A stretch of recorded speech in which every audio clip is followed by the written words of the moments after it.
And while the government takes steps to reinstate the CET, Jason Davis spoke with a senior customs official to find out what this would mean for consumers.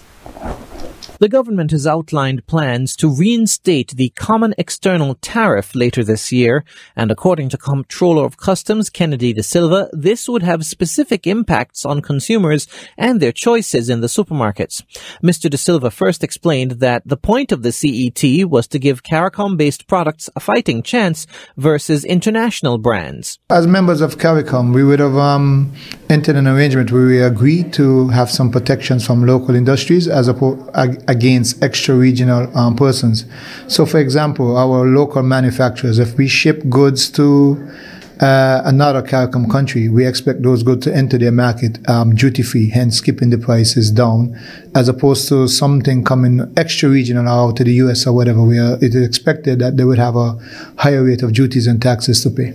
In 2014, the CET was removed in St. Kitts and Nevis off a select list of products in an effort to lower prices and ease the financial burden on local shoppers. According to Minister of Consumer Affairs, the Right Honourable Dr. Denzel Douglas, this has opened up the Federation to possible legal action from other CARICOM countries. There have been serious objections to that from Trinidad, Jamaica, Dominica, Belize, because they are now saying, well, we can produce enough for you to get. So why do you want to get from outside? But if your people's taste is such that they have to buy goods that come out from outside of the region, then you have to pay the CET. And so the common external tariff has now been agreed to be applied because we have been threatened to be taken to the Caribbean Court of Justice, where we can be charged millions of dollars. Now that the CET is expected to return, Mr. De Silva said shoppers may see an increase in the prices of certain goods from outside CARICOM. I suspect we will see the increases.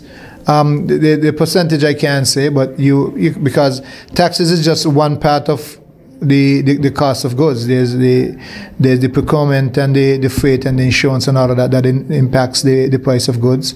So, for example, even if you lower the goods and the price increase from your wholesaler point of view, there's nothing the government could do about that. That's an automatic price increase.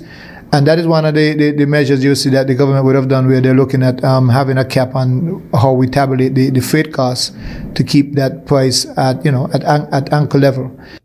A senior official from a local supermarket chain told ZIZ News that there are no definitive plans yet, as consultations and investigations are ongoing.